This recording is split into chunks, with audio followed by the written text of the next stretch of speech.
एक गांव में एक धनी राम नाम का व्यक्ति रहता था। वह सिर्फ नाम का ही धनी था। उसके आर्थिक जीवन में बहुत सी समस्याएं थीं। वह इतना गरीब था कि कई बार उसे बिना कुछ खाए पिए ही सोना पड़ता था, लेकिन फिर भी वह किसी से कुछ नहीं मांगता था। वह रोज सुबह अपने घर से निकलता और कोई ना कोई छोटा मोटा काम करके अपना जीवन यापन करता। वह अकेला था, इस वजह से उसका ख्याल रखने वाला भी कोई नहीं था। एक दिन वह रोजाना की तरह अपने घर लौट रहा था। एक दिन रास्ते में उसे जादू दिखाने वाला आदमी दिखता है। उसके चारों तरफ बहुत से लोगों की भीड़ होती है। धनीराम भी लोगों के बीच में जाकर खड़ा हो जाता है। अचानक जादूगर धनीराम को आगे आने को कहता है। धनीराम डरते हुए आगे बढ़ता है। जादूगर धनीराम से पूछता है, तुम्हारे जेब में कितने पैसे हैं? धनीराम चिल्लर पैसे निकालकर जादूगर को दिखाता है। तभी जादूगर रुमाल फैलाकर धनीराम से पैसे डालने को कहता है। धनीराम ने सारे दिन की मेहनत के बाद इतने ही पैसे इकट्ठे किए थे, इसलिए वह देना नहीं चाहता था, लेकिन फिर भी संकोच के कारण अपने पैसे जादूगर को दे देता है और जादूगर उन पैसों को रूमाल में दबाकर बीच में रख देता है।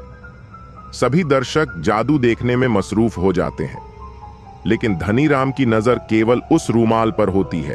उसे लगता है, अब मेरे पैसे मिलेंगे भी या नहीं है। थोड़ी देर के बाद जादू का खेल खत्म हो जाता है और सभी लोग वहां से जाने लगते हैं, लेकिन धनीराम जादूगर से अपने पैसे वापस लेने के लिए इंतजार करता रहता है। तभी जादूगर को जाता देख धनीराम आवाज लगाता है, मेरे पैसे। लेकिन जादूगर बिना कुछ जवाब दिए आगे बढ़ता ही जाता है। धनीराम बहुत सहज व्यक्ति है, इसलिए वह जादूगर के पीछे नहीं भागता। उसे लगता है जादूगर ने उसे बेवकूफ बनाया है और वह दुखी मन से अपने घर वापस आ जाता है। धनीराम घर आकर जैसे अपने कुर्ते की जेब में हाथ डालता है तो उसे वहीं जादूगर का रुमाल मिलता है जिसमें धनीराम ने पैसे रखे थे, और जैसे ही धनीराम रुमाल खोलता है उसके पैसे दोगुने हो चुके होते हैं। धनीराम खुशी से उछल पड़ता है। उसके लिए तो उसके पैसे ही बहुत थे, लेकिन रुमाल में दुगने पैसे मिलने से उसकी खुशी भी दोगुनी हो जाती है। धनीराम जल्दी से पैसे निकालकर रुमाल को नीचे फेंक देता है और जल्दी से खाना बनाने में लग जाता है। धनीराम बहुत खुश होता है, इसलिए जल्दी खा पीकर सो जाता है। सुबह उठकर है, जैसे ही वह जूते पहनने के लिए नीचे झुकता है, वह देखकर दंग रह जाता है। उसके पास 3 जूते हो चुके होते हैं। दरअसल रात को जो रूमाल धनीराम ने फेंका था वह जूतों के ऊपर जा गिरता है और रूमाल की शक्ति की वजह से एक और जूता बन जाता है। धनीराम को यह चमत्कार कुछ समझ नहीं आता है, इसलिए वह अपने दूसरे जूते को भी रूमाल से ढक देता है और जैसे ही वह रूमाल हटाता है एक और जूता बन जाता है। धनीराम अपने खेत में बाहर बैठकर सोचने लगता है, अब मैं अमीर बन जाऊंगा। वह रूमाल की चमत्कारी शक्ति को समझ जाता है और अब उसके दिमाग में लालच जन्म ले लेता है। वह सोचता है कि क्यों ना मैं इससे सोने की अशर्फियों को दोगुना करूं और धनवान बन जाऊं। धनीराम सुनार की दुकान पर जाता है और वहां सोने के सिक्के देखने को मांगता है, और जैसे ही वह अपने रुमाल में सिक्के रखता है वह 2 गुना हो जाते हैं। सुनार यह देखकर परेशान हो जाता है। वह धनीराम से रूमाल का रहस्य जानना चाहता है, लेकिन धनीराम मुस्कुराते हुए उसके दुकान से सोने के सिक्के लेकर चला जाता है।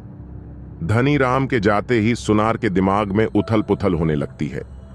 वह यह बात उसी राज्य के राजा तक पहुंचा देता है, और राजा जैसे ही यह बात जानता है वह धनीराम को गिरफ्तार करवाकर महल बुलवाता है और धनीराम से उसका रूमाल छीन लिया जाता है। और राजा जैसे ही रूमाल का परीक्षण करने के लिए उसमें सोने की अशर्फियां रखता है और कुछ देर में रूमाल खोलता है, लेकिन रूमाल में केवल उतनी ही अशर्फियां रखी होती है जितनी राजा ने रखी थी। राजा धनीराम और सुनार दोनों से पूछता है, तुम लोग तो कह रहे थे कि रूमाल में कोई भी वस्तु रखने से वह 2 गुना होती है, लेकिन यहां तो कुछ भी नहीं हुआ। तुम लोगों ने झूठ बोलकर दरबार का अपमान किया है, इसलिए दोनों को सजा मिलेगी।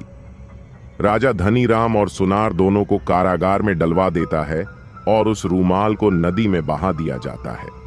धनीराम कारागार में बैठे हुए दुखी होता है और सोचता है, यदि मैं लालच न करता तो आज वह रुमाल मेरे पास होता। धनीराम की लाचारी के साथ यह कहानी समाप्त हो जाती है।